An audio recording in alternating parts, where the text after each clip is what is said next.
A ministra das Relações Institucionais do governo Lula, Gleisi Hoffmann, elogiou Alexandre de Moraes ao comentar a conduta do ministro do STF no caso da trama golpista. A petista escreveu no X, aspas, dobrar os ataques e as mentiras contra o ministro Alexandre de Moraes, como fazem o réu Jair Bolsonaro e as redes da extrema-direita, só faz ressaltar os acertos do relator e a culpa dos investigados. Ao exibir os vídeos dos atentados de 8 de janeiro no julgamento de ontem, Moraes reavivou a memória da brutalidade que praticaram contra a democracia. Como disse o ministro, não se viam bíblias na praça, mas cenas de violência extrema que os golpistas e seu comandante tentam apagar. Não foi um ataque com batom, foi uma tentativa violenta de golpe de Estado. Não cabe anistia antes, durante ou depois do julgamento. Cabe a responsabilização, dentro do devido processo legal, de todos os criminosos em defesa do Estado de Direito que tentaram abolir.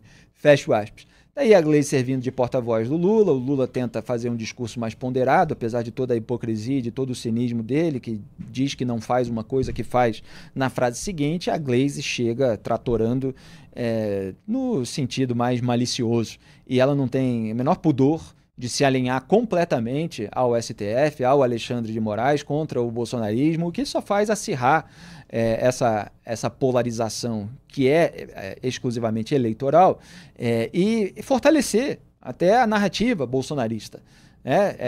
E nesse ponto correta do alinhamento do governo Lula com a atual composição do STF. Então a Gleisi, ela não se contém, certo, doutor Teixeira? Ela não se contém e durou muito pouco tempo a Gleisi ministra, secretária de Relações Institucionais, né, que ia lá fazer a ponte com o Congresso. Acabou, né? Essa Gleisi durou o quê? Um mês?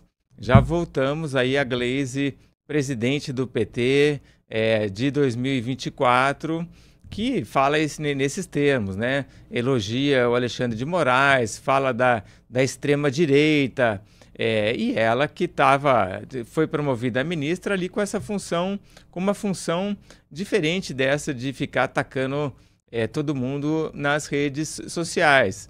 Ela devia construir pontes, né? Era o que se falava na época.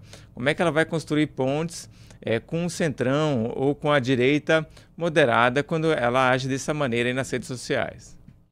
Aliás, vamos aproveitar essa pauta, Duda, para inserir aqui numa análise própria, porque hoje saíram algumas notícias de que o Alexandre de Moraes puxou de volta para o STF um caso de acusação contra o Gilberto Kassab, o presidente nacional do PSD, que é aliado do Tarcísio de Freitas em São Paulo, e puxou também um caso de uma queixa do Flávio Dino, colega do próprio Moraes na primeira turma do STF, contra o Deltan Dallagnol, por falas referentes àquela visita do Dino ao Complexo da Maré, que gerou muito bafafá sobre como ele poderia estar ali, se é uma área dominada pelo tráfico. Então houve acusações de que haveria um acordo, etc. O Dino pegou uma dessas falas, fez uma queixa-crime ali contra o Deltan Dallagnol e parece que esse caso foi puxado também.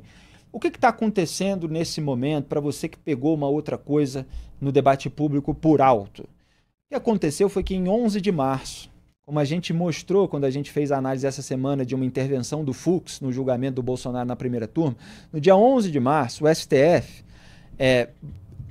decidiu que, mais uma vez, decidiu voltar atrás em uma série de decisões para que todos os políticos que já tiveram foro privilegiado em algum momento sejam julgados no próprio STF nos casos em que eles respondem.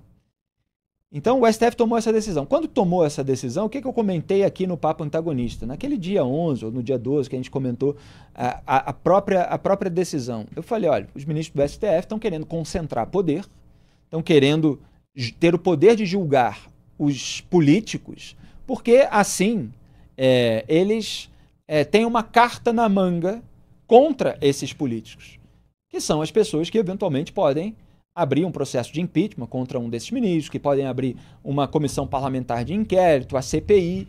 Então, se o STF concentra tudo no momento que o STF está aí sendo alvo de diversas críticas, etc., eles ficam com mais poder. E aí, o que está acontecendo agora? Os casos estão voltando para o STF e já saem ali conclusões no debate público de que, olha, essa é uma nova arma que o Moraes tem contra a aprovação, por exemplo, do projeto de anistia. Então, assim, os ministros do STF julgam os parlamentares e os parlamentares podem aprovar projetos contra os interesses dos ministros do STF. Mas, se os parlamentares ficam com medo de uma retaliação por parte dos ministros do STF, fazendo avançar os processos contra eles próprios, então eles não atuam no parlamento da forma como lhe seria conveniente naquele momento, por outros interesses. Atuam da maneira conveniente para que não sejam alvos da caneta de um ministro do STF. Então esse é o jogo que está sendo jogado agora. Claro que os ministros vão negar, vão dizer que tomaram essa decisão, formando maioria, mais uma vez, que consideram que isso seja melhor para a resolução dos casos, etc. Mas você já tem essa visão de que tudo está sendo puxado para lá para que eles mantenham a rédea curta do parlamento, para que não ousem fazer algo que não seja do seu agrado. Duda Teixeira. É isso mesmo, o STF quer deixar os congressistas pendurados, né, ali como se fosse uma ameaça prévia para evitar qualquer pedido de impeachment no Senado. E aí acho que é importante mostrar um pouco como é que o STF funciona, né? A gente fala-se muito ali que é um tribunal político, porque ele age muito selecionando o que ele quer fazer. Então tem 24 mil processos esperando julgamento no STF, mas aí vai lá o Barroso e pinça 3 para essa semana. Então ele escolhe o tema que ele quer decidir, vai lá e às vezes pega um processo que tem lá 2 décadas, entendeu? Então ele escolhe o que ele quer julgar, o que ele quer pôr em julgamento. E aí é o que está acontecendo agora. Se você pega todo mundo que já teve foro em alguma vez, e aí tem foro ou não tem foro mais, isso aí somam centenas de pessoas, sei lá, 700, 800 pessoas. Todas essas pessoas podem ser julgadas agora no STF. Aí ele vai lá e pega 2, né? É o Kassab e o Deltan.